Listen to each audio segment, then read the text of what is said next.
Nandoon pa rin siya. Sa sulok. Tumingin sa akin. Kahit 3 taon na siyang patay.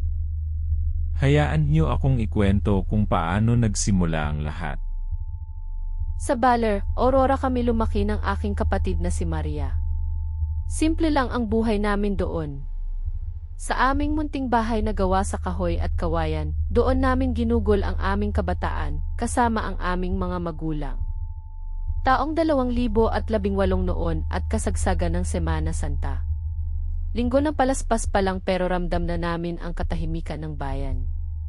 Walang masyadong tao sa kalye at tanging ang tunog lang ng simbahang nagriring ang maririnig. 32 years old ako noon at si Maria naman ay 28. Sanay na kami na tuwing mahal na araw, nagpupunta kami sa simbahan para magdasal at makinig ng misa. Mahalaga sa amin ang pananampalataya at lalo na kay Papa Jose na halos hindi lumiban sa simbahan.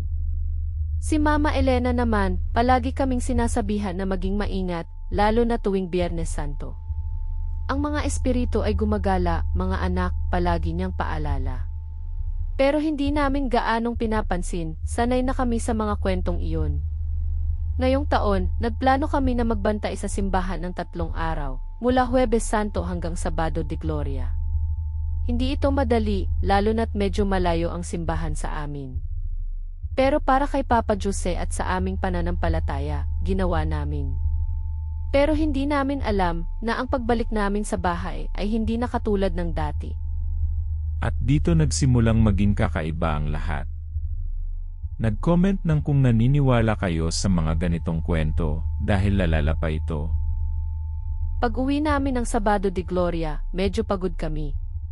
4 na araw din kaming halos hindi natulog ng maayos, puro dasal at pagbabantay. Pagdating namin sa bahay, nakita namin na bukas ang gate. Hindi naman kami nagtaka, baka nakalimutan lang ni Papa Jose Isara. Pero pagpasok namin sa sala, napansin ko agad na may kakaiba. Nakaupo sa aming lumang rocking chair ang isang babae.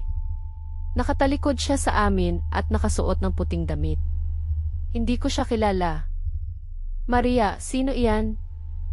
Hindi ko rin kilala, kuya. Baka bisita ni Mama?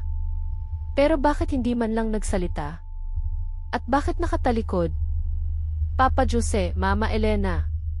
May bisita tayo. Walang sumasagot. Tanging ang tahimik na pag-ugoy ng rocking chair ang maririnig. Palakas ng palakas ang tibok ng puso ko. Ramdam ko ang lamig na biglang bumalot sa buong sala, kahit tanghali naman noon. Kuya, ang lamig. At magtiwala kayo, kailangan niyong manatili para sa susunod na mangyayari. Dahil dito talagang nagiging hindi ka panipaniwala. Naglakad ako papalapit sa babae, dahan-dahan. Bawat hakbang ko, parang humihinto ang oras. Ramdam ko ang mga mata ni Maria na nakasunod sa akin. Nang nasa likuran na ako ng rocking chair, huminga ako ng malalim bago ako magsalita. Miss, sino po kayo? Walang sagot. Lumingon ako kay Maria.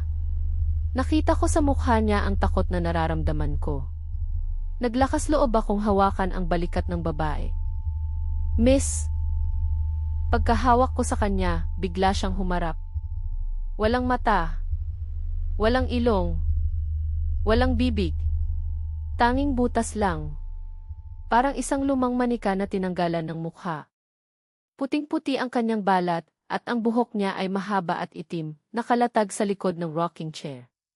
Hindi siya huminga. Hindi siya kumilos. Tanging ang butas lang ng kanyang mukha ang